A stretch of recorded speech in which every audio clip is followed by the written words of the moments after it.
Wednesday. We hope everyone's day is off to a magical start. Welcome to Disney on a Dime. Oh my gosh, and welcome to all of our new subscribers. We have hit 1,000 plus subscribers. Thank you guys so much. If you are watching and you have not subscribed, go ahead and click the subscribe button so that you don't miss out on all this good Disney and Universal and just Orlando just information in general. But thank you guys so much. But anyway, today we are here to give you our top 10, count them, top 10. I don't know, Eric, you take it away. Our top 10 what? So Disney versus Universal. And when we say Disney versus Universal, it's subjective, right? So we're not necessarily going to say one is better than the other. We will in some cases, but a lot of it is, what are you looking for, right?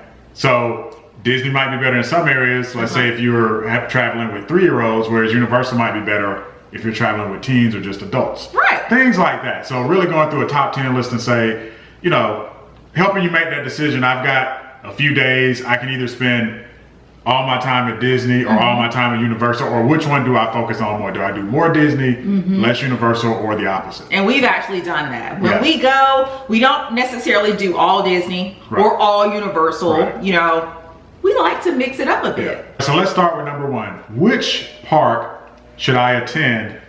Oh, do you like guys like our Star Wars shirts? So if you didn't see your haul video that you did, we did a Disney haul. These shirts were $3 from Walmart in Orlando. Great buy. So back to number one. Which park is better for my family based on age range? In other words, traveling with small children versus teen versus maybe all adults. Okay. I think the obvious choice for smaller children and perhaps elementary school children is typically Disney. I would agree with that. However, that's not to say that Universal Studios does not have its offerings for, you know, the younger crowd as well. You know, you have Dr. Seuss Land, and then everybody, I think, can enjoy City Walk. Yeah, and they've got, you know, a Curious George area. Now, you can tell they've got a Barney area. So the characters are a little bit outdated. They got some SpongeBob stuff, The Simpsons, kind of just depending. So we're going to give that one to Disney. Teens, obviously, I think it's going to be the opposite. I think it's going to be typically more Universal Studios.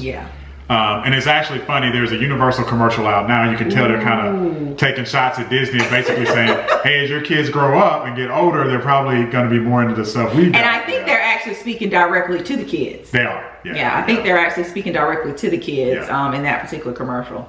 I think adults is going to vary. I know, to me, one of the most adult parks is Epcot. Because Epcot is very laid back. Quite frankly, there's a lot of restaurants and alcoholic choices at Epcot that you can partake in. So Epcot's a great place if you're doing all adults. So are those City Walk and Disney Springs. To me, City Walk almost has more of a club vibe though, whereas Disney. And I will say too, babe, before we move on to number two, that on our last visit, we did take a look around City Walk and we said, you know, we think Disney and Disney Springs is really kicking their butt right now. It is a bit dated. When you sit and look around, it really doesn't have a lot if you compare City Walk to Disney Springs. So I think it's time for them to kind of zhuzh City Walk up a little bit. And that's interesting. I'm glad you bring that up. It's good that Universal and Disney are in the same city because they leapfrogged. Right. At one time we thought City Walk was better, but they just redid Disney, downtown Disney. So Disney Springs. So now it's better. All right, number two, and this is one we hear a lot, rides.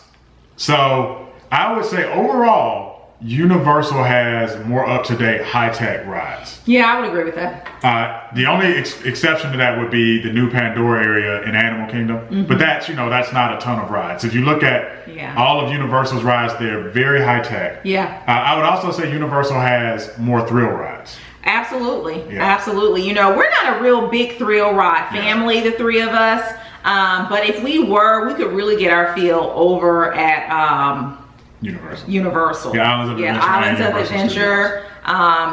They've got some big coasters. Heart pounding, thrills just go on forever type of rides. I would say in general, Disney does not, if you're a true roller coaster enthusiast, Disney doesn't really have a big coaster. I mean, you've got Space Mountain, you've got Expedition Everest, but if you do like hardcore roller coasters, those aren't big coasters. You've got to go to Universal or SeaWorld. And I think I kind of like that. I like the fact that Disney is kind of catering to everybody with the different levels of, you know, the way they want their thrills. Everyone does not want that heart pumping, almost I'm going to have a heart attack on this ride. And I like that. Yeah, I agree. Number 3, which park has better food? And when we say park, we're talking about all of Disney, all of Universal. We're gonna give it to... I think we're gonna go with Disney. Okay. We're gonna go with Disney, but I'm gonna say the variance in the two is not that wide. Yeah. All right. So I love the fact that Disney, again, with Disney Springs, I mean, whatever you want, you can find it. Asian, you got Mexican, steakhouses, you know, burgers, everything is there. Pizza. Now, City Walk, again, they have some of those same offerings, but I will say too that there's not as upscale, you know. City Walk has a lot of stuff that you can find anywhere. So let's say if you're looking for Asian, City Walk has Panda Express. Who hadn't eaten at Panda Express? They got a Burger King, they've got a Moe's. Disney Springs has, what is it, Marimoto's? Yeah, Marimoto's, yeah. You know, the restaurants at Disney Springs are not, they're not like, I mean, it's not to say they don't exist in other places, but they're not as common. Right.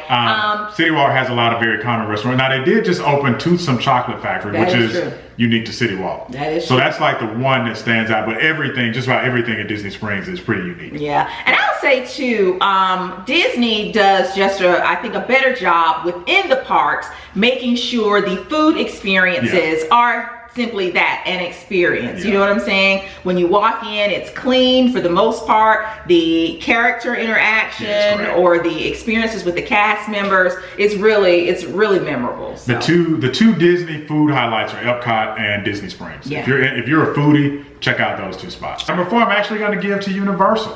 So we're going to be fair here. Getting around. Okay.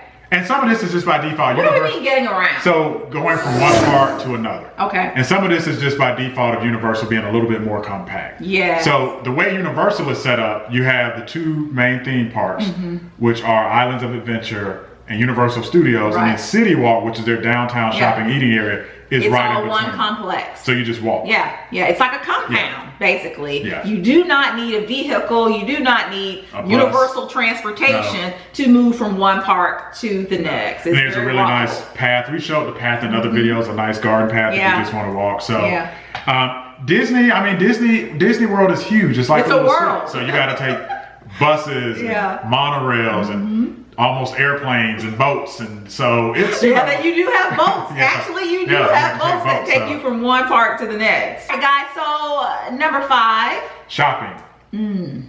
We're gonna have to go back to Disney Springs for this one. Yeah.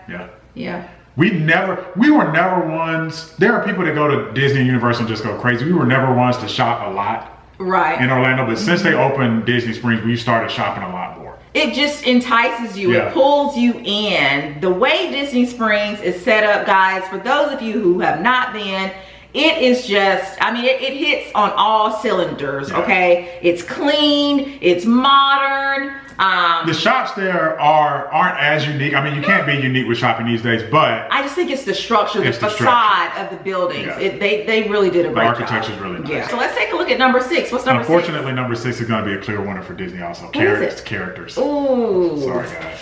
Here's the thing. Yeah, go ahead. Man, come on. Universal. Look at these shirts. I mean... But here's the thing, with the limited characters that Universal has, you would think they would put a little bit more effort into keeping the costumes clean and going in and giving bright and shiny and The Simpsons, the yellow is dirty. If it's not dirty, it's faded. I think Disney, to their credit as a company, has done a good job of just buying up all the intellectual property. Star Wars, the princesses, and Marvel. And so with all of them, I'm not even, Universal can only do what they can do. As Eric just said, Disney owns everything, but take pride in what you have. We shouldn't see a dingy, cat in the hat walking around. Clean up the costumes. The one exception to all of this is Harry Potter in both parks. That's true. As a matter of fact, if you go to TripAdvisor and you look up, we've talked about going to TripAdvisor and going, say, looking at a city and looking up the top attractions. The last times I've checked, it's always been the Harry Potter lands inside of Universal. So those, they do a really good job. Yeah. So if your child is into Harry Potter, throw all this out and just do Harry Potter because those are great. All right, guys, so that was number 6. Let's take a look at number 7. And as you can see, we have our handy dandy list here. So number 7. Number 7, unfortunately, is related. And I'm talking general ambiance. And when I say ambiance, I mean things like parades, the look and feel of the park, just the general feeling of magic and wonder that I get inside the park. Disney. That's always been Disney's thing, right? Yeah. They put in the time and, like I said, the effort, the energy into making sure that if it's your first time being on property, being in WDW, or it's your 45th time being there, every time it is an experience. You don't walk in and there's trash all over the streets, on the sidewalks.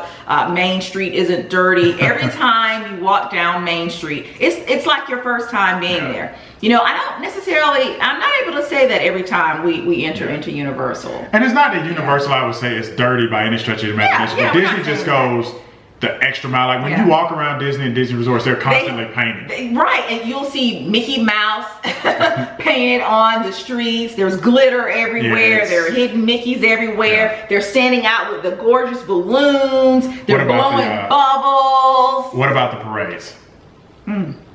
I think Universal should stop trying to do parade. I think they got to let Disney have that. They kind of own that. If you ever see a Universal parade and compare it to a Disney, there's no comparison. Honestly, you can't even call what Disney does a parade. It's a production. Yeah, it's an experience. It's an experience. What Universal does, where it relates to parades, is more like, I don't know, a carnival on wheels, a low budget carnival on wheels. All right, so number 8. We're on number 8. So we've been beating up, well, not beating up on Universal. We've been giving Disney a lot of props. The next one I'm going to give to Universal, and that is lines.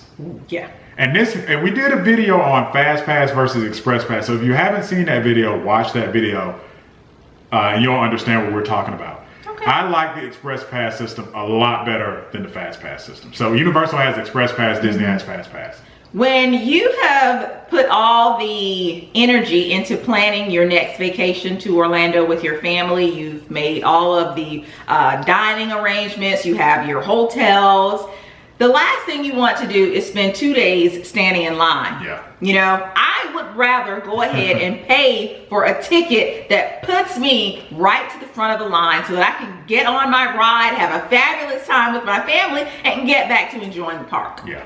And for me, we've been using Fast Pass for years, even before it was electronic. They put too many restrictions on it. You can only get 3. They control the combinations of Fast Passes you can get, and it's just too much work. And not everybody wants to do that level of planning. Whereas with an Express Pass, you just buy it and you just go to the front of the line. So I like it a lot better. Number 9, I'm gonna give this one a tie, and we're gonna talk about holidays. Holidays, okay. So this kind of goes back to number 1. I think Disney does if you have small children, I think you want to do holidays like Christmas and especially Halloween at Disney. Yeah, Thanksgiving, possibly. Yeah. They do a good job decorating everything. Yeah. But if you're with adults and kids or teenagers that want a more fast-paced experience, I like what Universal has done with the Halloween Horror Nights and Mardi Gras. Love it. Yeah. More of a party, grown up. You know, at Halloween, I want real scary stuff. I'm into horror movies. You know, Mardi Gras, we might not be able to get to New Orleans, but we can do it. So I'm gonna say that was a tie. All right, guys, we made it to the end of the list. Eric, what's number 10? Number 10, I'm gonna say as a tie, you can weigh in resort areas. Okay. Okay. And this is an area where I like the fact I'll give it a tie. Yeah, I think having both parks compete is great. So Universal has some great new resorts. We profiled both of them, Sapphire Falls and Cabana Bay. Absolutely. Yeah. And we've actually stayed at both. Yeah. Yeah. Very new, very clean, very affordable. So I think Universal does a better job as far as bang for your buck, but Disney has a little bit better ambiance. So I think they're both equal in resort wise. Yeah, I would say so. And I would say, you know, with the way Universal is getting new hotels, new resorts out there to us, I would say calling it a tie is really fair. You know, Disney does have their grand hotels. They have the Grand Floridian. They have the Four Seasons.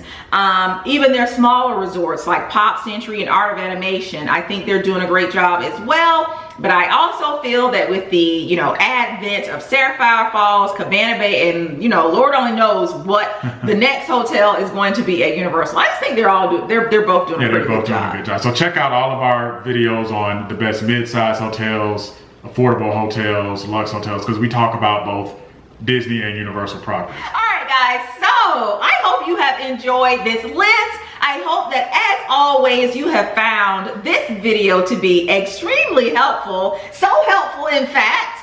We want a lot of questions. So one of the things we tried to get across this video is not one size fits all. Right. We know you probably have a lot more questions, so please leave them in the comments. We love to respond to questions. We can put up more videos and answer your questions. And with that, guys, we will see you in the next video. And don't forget to make every day magical. Bye, guys.